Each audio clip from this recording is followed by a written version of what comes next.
Welcome back to the channel. This is Andrew, running with Dr. Andrew, and today is another midweek training talk.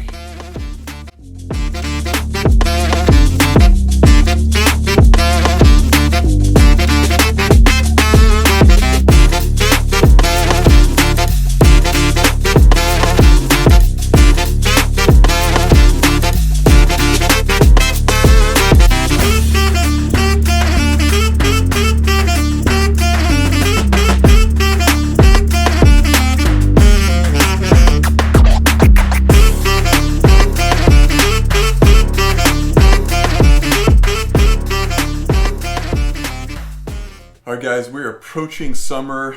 This week in Arkansas we're getting up into the mid 90s, up into the hundreds or so, and there's a lot of talk, a lot of information out there about that running in humidity and heat is kind of like the poor man's altitude. So I decided to do a little bit of research, kind of dig and get some information of why is this happening, or is this true, something that can help you out there.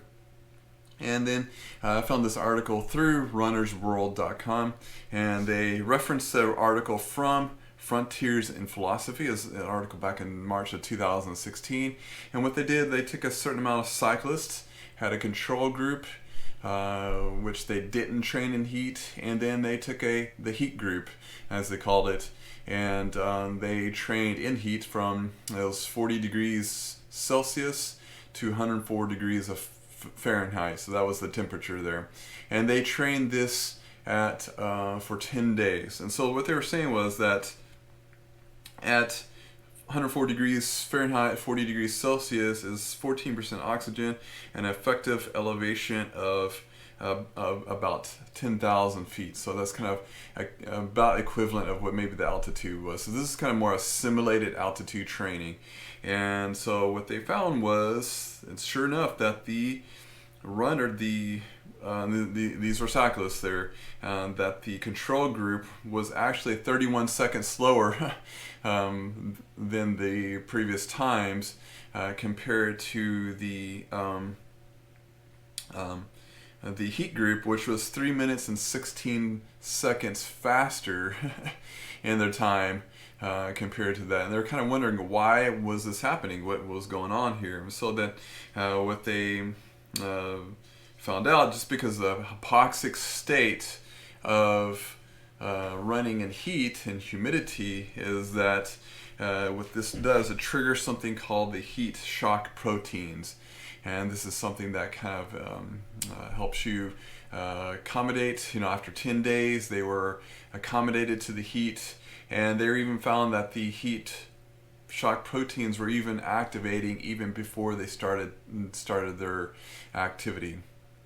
So this is kind of cool. So definitely, if you live in an area that gets really hot in the summertime, this is something that you can look forward to maybe whenever it gets cooler, that you can have improved times whenever it gets cooler, because the air quality, the humidity is going to be a little bit less, and not air quality, I'm sorry, the humidity is going to be less and cooler temperatures, so you'll be able to have more oxygen to your tissues to go run faster or more efficient. And so then also they had a question about maybe if this is something that if you had, maybe a mountain race and you don't live in the mountains, and maybe training in the heat, and maybe that can help you improve with your mountain race, dealing with the altitudes, and maybe even hopefully maybe this can help improve your altitude sickness. So I'm not really sure, I've never tried this before, but that's kind of what they were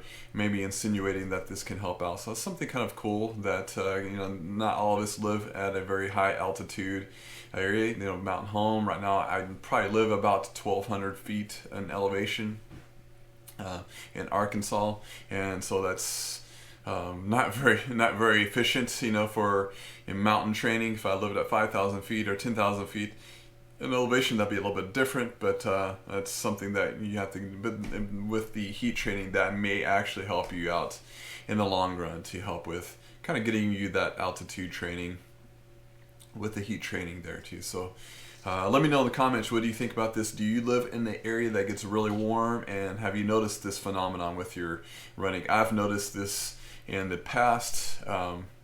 Whenever it does get cooler, I feel I'm able to push and run faster. I feel my legs feel fresher compared to when I'm running in the heat and humidity there.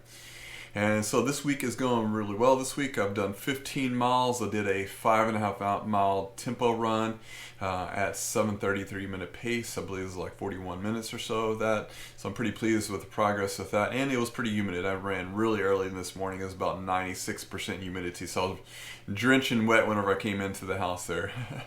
And so this ends this video. Hope everyone keeps safe out there. Keep running, and we'll see you next time.